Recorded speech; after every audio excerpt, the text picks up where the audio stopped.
You know that feeling as a manager, right? You're caught in this tightrope walk. On one side, you want to be the supportive, understanding boss.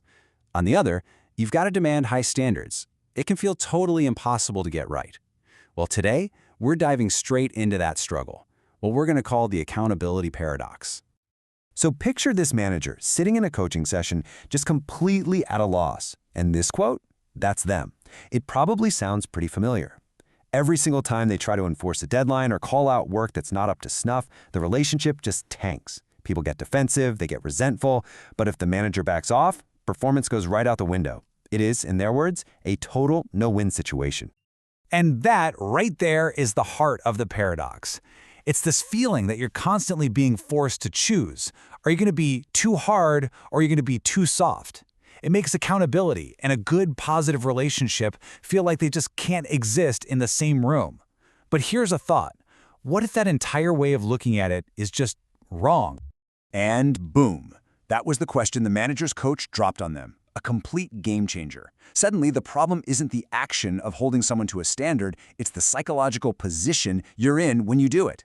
The coach is suggesting that what feels like accountability is actually just judgment wearing a disguise. And trust me, people can feel that difference from a mile away. Okay, so what is this huge difference? Well, it all comes down to where you're standing, psychologically speaking. Are you standing over them, like a superior judging an inferior? Or are you standing beside them as a capable equal looking at a problem together? That little shift in perspective, it changes absolutely everything. To really get this, the coach brings up an idea from a field of psychology called transactional analysis. It's called life positions. And the core idea is pretty simple. We all have this default, usually unconscious stance about our own value and the value of other people. This little chart here basically maps out our inner world. It looks a little academic, but it's not. The two axes are really simple. You've got, how do I see myself? That's I'm okay or I'm not okay. And then you've got, how do I see you? You're okay or you're not okay. This gives us 4 boxes, and we all have a default one we tend to land in, especially when we're stressed. The top left, I'm okay, you're okay, that's the goal. That's the healthy collaborative spot. But that top right one, I'm okay, you're not okay, that is where judgment lives. So here's the whole point. Real, effective accountability can only come from that healthy position. It's a place of mutual respect. It's where you see both yourself and your team member as fundamentally capable, competent people, even when their work misses the mark. The work might not be okay, but the person is. Big difference. All right, so let's see how this stuff actually shows up at work. Because these aren't just abstract theories. They create these very real, very predictable patterns of behavior. The coach calls it the workplace dance. As soon as the coach laid this out, the manager immediately pictured 2 people on their team. First, there's Linda. She operates from, I'm not okay, you're okay. She's always sorry, always expecting to be criticized. Any feedback, no matter how helpful you try to be, just confirms her inner belief that she's broken. She sort of pulls the manager into playing the rescuer. Then you've got Trevor. He's firmly in, I'm okay, you're not okay.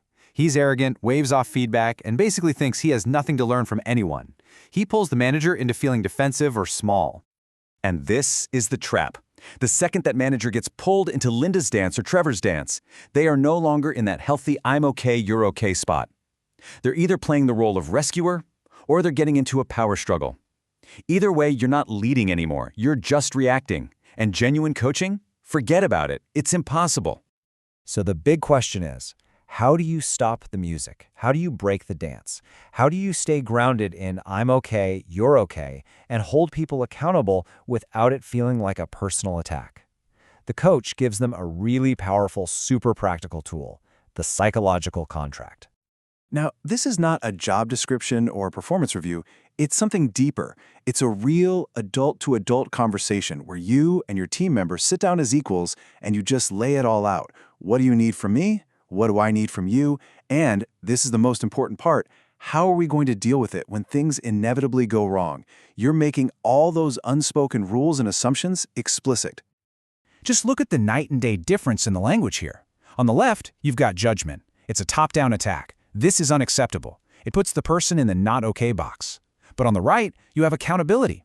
It points back to a shared agreement, the standards we agreed on, and it invites collaboration. Let's figure it out. It's not about who's to blame. It's about closing the gap between what was agreed to and what happened. The power of doing this is just huge. It immediately sets the stage for an I'm okay, you're okay conversation. It separates what a person did from who they are. So a missed deadline isn't some deep character flaw, it's just data. It turns accountability from a threat into a problem you can solve together. It creates a safe space for real, honest talk. But just as the manager is starting to feel like they finally have the answer, a much deeper realization starts to sink in. They realize the hard part isn't just learning a new technique to use on their team. The biggest challenge was actually internal. And there it is. The manager realizes their real job is to stay in that healthy position consistently and to notice when they slip out of it. Because those slips, that tendency to get judgmental or to feel inadequate, it wasn't random. It was triggered. And those triggers were connected to a deep unconscious life plan, what the coach called a script that was written way, way back in their childhood. For this manager, the script was something like, I have to be perfect, which meant any failure on their team felt like a massive personal failure. So the manager now has the tools, the contract, the framework. They get it. But this final question is the one that really lingers. If your own reactions are being driven by a script you didn't even know you had, how on earth can you effectively help anyone else break free from theirs? Answering that one, well, that's the real work of leadership, isn't it?